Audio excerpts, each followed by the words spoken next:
Okay, so let's move on into chapter 5, user management. User accounts are required in order for a user to interact. This can be not only a person, but can be a program. The local user account exists only there and nowhere else. A Microsoft account is stored in the cloud. A user account is, again, what we use to log into Windows. They can integrate with other accounts or other systems as needed. The passwords are stored in this really archaic system called the SAM database, or the Security Accounts Manager database. There is a well-documented tool called Mimikatz who can extract the hashes of the passwords and break them for you. Well, it can extract them, and you can use things like rainbow tables and or password cracking tools like Hashcat to break them. But it is well documented on how to get that information out. Your sign-in methods into a system can be either the Windows screen, it could be remote like RDP, it could be command line as well.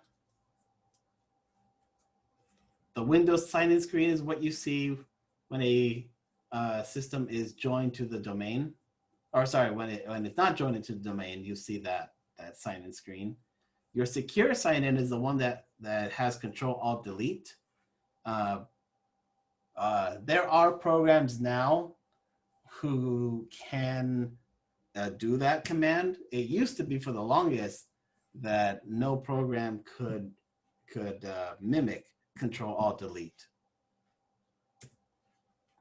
Fast user switching has been around since like XP, I think, where it allows multiple users to log in at the same time, but only one user can be active in a Windows desktop. This is not true in a Windows server. In a Windows desktop, you can only have one user plugged using the system at a time. Automatic sign-in is not good for security. You should not let you should not let the computer log in automatically. That's not a good thing. It's fine if it's like a kiosk and we're not passing any important information through this kiosk, then fine. Or a public system.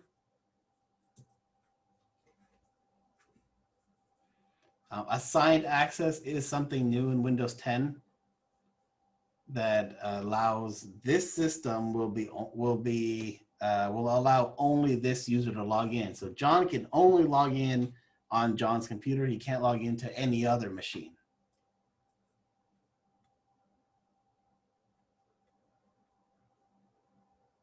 And yeah, the tool that can get passwords from the SAM database, it is in, I put it on our Discord, Mimikatz, Mimikatz. There is a naming convention that exists, and you can either copy or create your own. Either way, you should have a standard process for creating users on a network. It just makes life so much easier.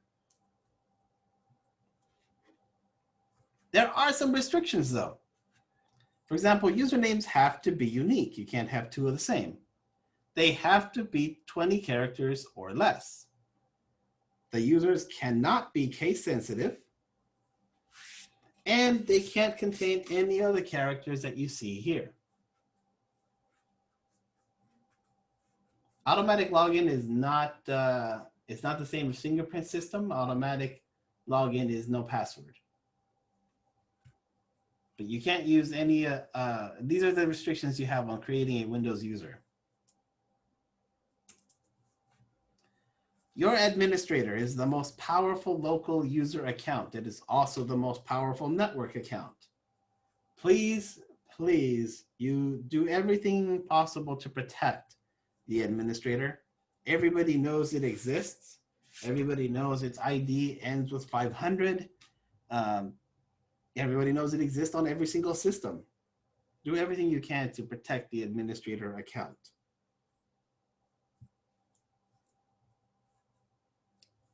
You can't disable it, or you can disable it. You can rename it.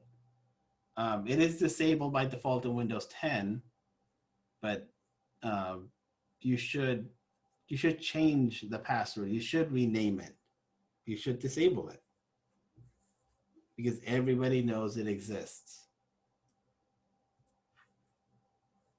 The guest is one of the least privileged user accounts. They have very little wiggle room in what they can do.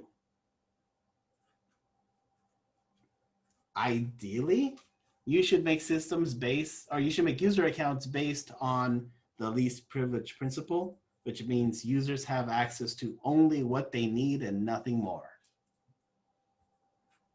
And if the guest template is what matches what they need to do their work, then so be it. The initial account that's created when you install Windows is one that has administrative privileges. It's the one that you can use to do basic setup, and is one that you can remove after you have your system configured. The default account is basically the template. You can't necessarily interact with it like you can with other users, but it is the template.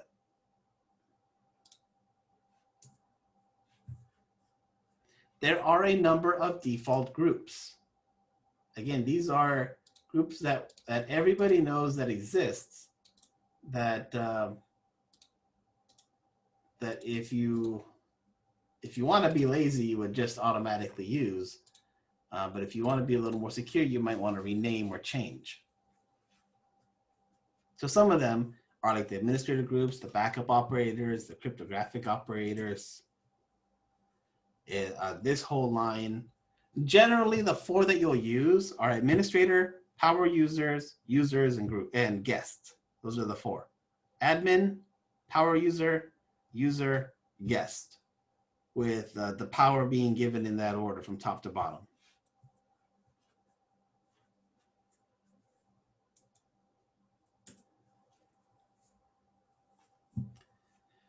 You can create users in either the settings, the control panel, or the MMC.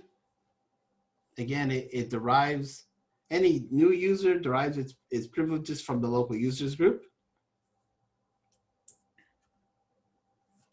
A user can be promoted to administrator. But again, you don't want to do that. You really want to minimize the number of administrator accounts on a machine to prevent, or really to minimize the damage when it gets attacked. From the account settings, you can manage your own account or other accounts if you are administrator. The user account applet has been around since Windows 7. It's not as functional as it was back then, but you can still do a number of tasks through it. Here's what it looks like, where you can make changes to your account or another account. The MMC snap-in is I guess in a way, the old school way of doing things, but nonetheless, it's the one that's been around the longest and the one that you would interact with when you're dealing with things like Active Directory. The members of tab, that second tab in this picture, will show you any groups that a specific user is a part of. The profile tab will tell you where their profile exists. By default, it's locally. If we're talking about a domain, it can be on a server.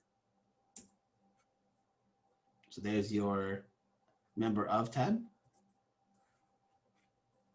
There is a box that says what will happen when the user logs in, and you can define a script for it to take action when a user logs in.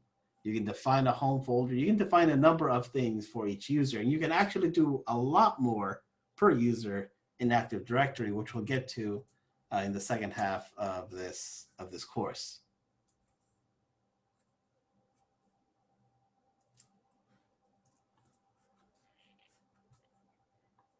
Like I said, within a user profile, we have typically stored in C drive users, and it has things like app data, application data, the cookies, any contacts, along with all these other folders. Some of these folders you can see, some of these are hidden, and you'll have to show hidden files and folders in order to see some of these.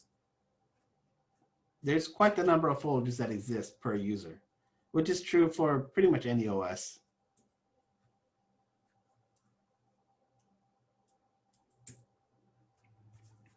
The default profile, like I said, is basically like a template that you use. It is what sysprep uses to generalize a new user.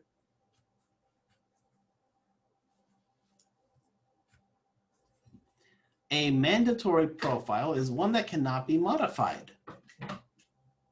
They can change, so it allows users to do things like change their desktop background, but that change won't be saved. Funny enough, the only way to do this is by changing a single file's extension from dat to man. And I see a question, NetHood, yes. Network neighborhood, that is from the old days, from like Beyond XP. I think that's like 98 and ME. That's some old stuff. Windows is very much backwards compatible, which is one of its problems. A roaming profile is one stored on the network. This allows a user to log in to various Windows systems and still see the same desktop, still access the same files, and not have to copy them over as the user moves from one computer to another. It can slow the user down when they log in and log out, but that really depends on your network settings and network bandwidth. One way to fix that is by folder redirection. This avoids the slow sign in and sign out process that I was just mentioning earlier. That way folders are just redirected rather than copied. The copy process is what slows down user interaction. The public profile is not necessarily a complete profile, but it has things that anybody can access from the system. So it's kind of like a cheap way to share files between users and a network.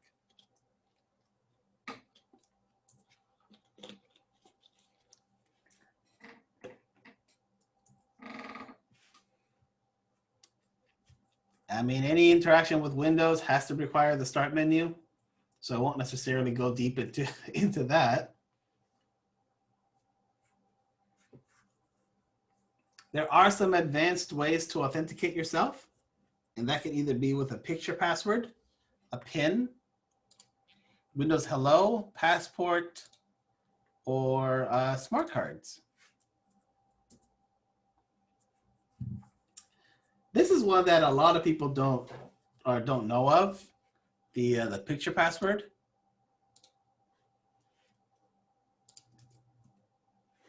I'll put this link right here. Now I'm going to mute this guy. You can watch this video later in its entirety, but just to show you, in order to authenticate, you have to do a specific action on a picture. So here the picture was chosen, and he's doing a specific action that he expects to do on the picture.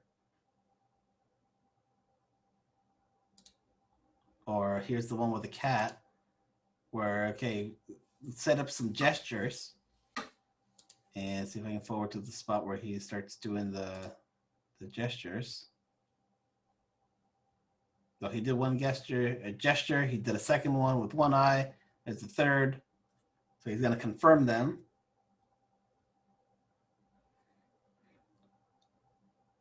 Right, one eye to one eye to the nose to the eye. Cool. All configured. So then when he logs in, is him signing out. And okay, I want to log in. So okay, if you want to log in, do your gesture.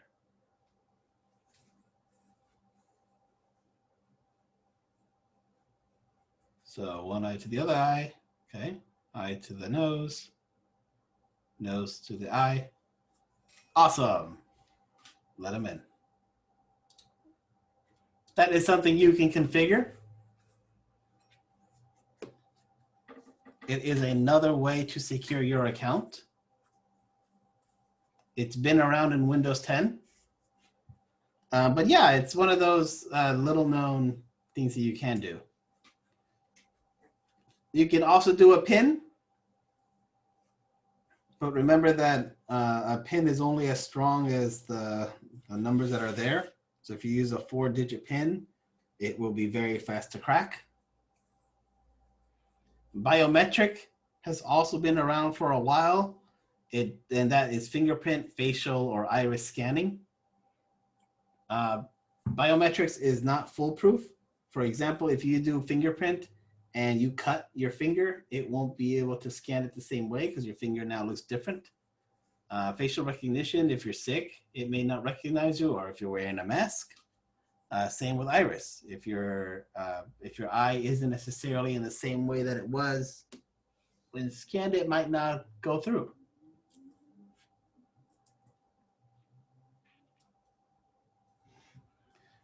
Windows Hello, according to this, Windows Hello doesn't store the actual picture of your biometrics. It stores a unique pattern that it will look at.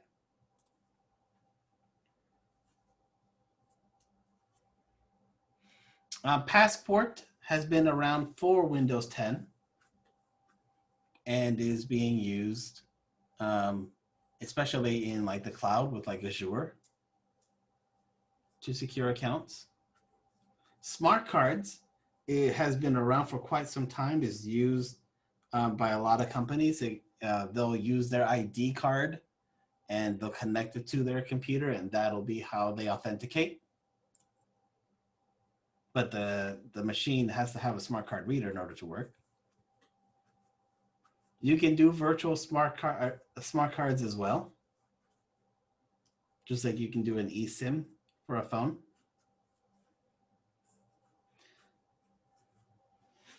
Like I was mentioning earlier, you can have users log on either locally or via the domain. And the domain portion is what we'll really dive into when we start talking about server. You can do a peer-to-peer network, like a work group.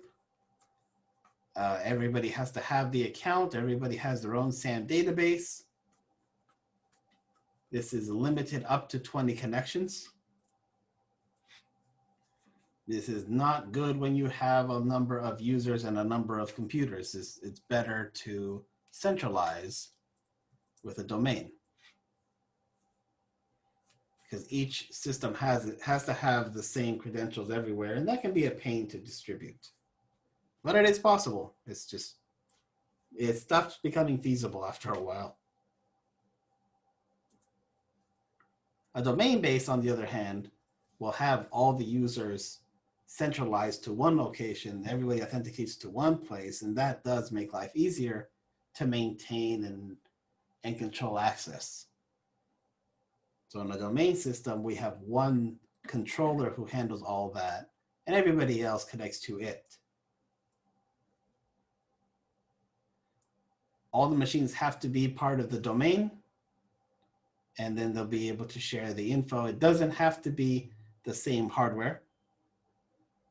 It can be different hardware connected all into one domain.